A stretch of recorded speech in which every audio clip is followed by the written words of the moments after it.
No one would have believed that in the closing years of the 20th century that human affairs were changing the face of planet Earth. Forces unleashed by years of excess and neglect were slowly and irreparably whispering the collapse of human civilization. This was no rout of mankind fleeing from a Martian invasion. This was no sudden death by heat ray. Rather, this was a slow cooking of mankind.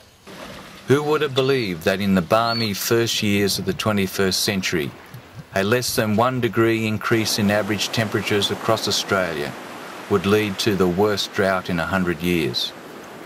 While the whole of the eastern seaboard frolicked in water sports, the inland towns were running dry.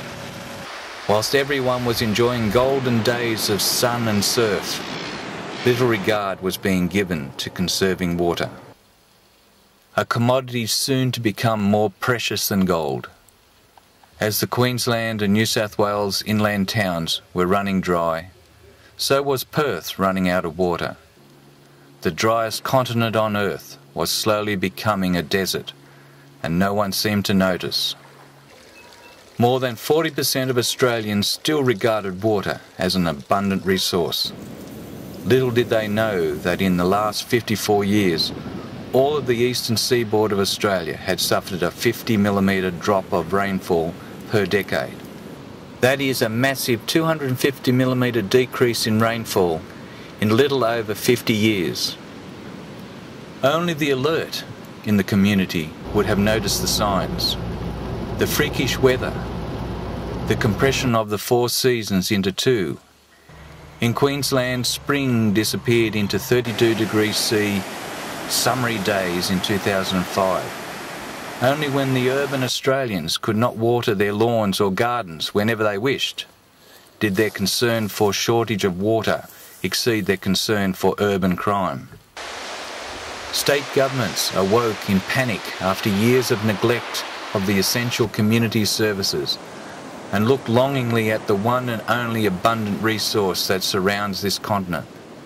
Suddenly desalination plants became saviours. But the cause of the approaching slow cooking of humanity was ignored. Carbon dioxide levels in our atmosphere are at the highest level in 750,000 years. To Australia's coastal dwellers, the first signs of global warming appeared appealing.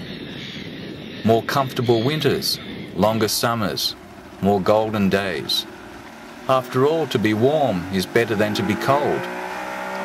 But if the average world temperature increases another degree, then 58% of the current species will be dead. Australia's running out of fresh water is only the first sign of global warming. Other signs are the melting of the North Pole ice pack, glaciers melting 10 times faster than before, and the increasingly extreme weather events. Humanity has only 50 years left to set the world right and to try to stop the slow collapse of civilization.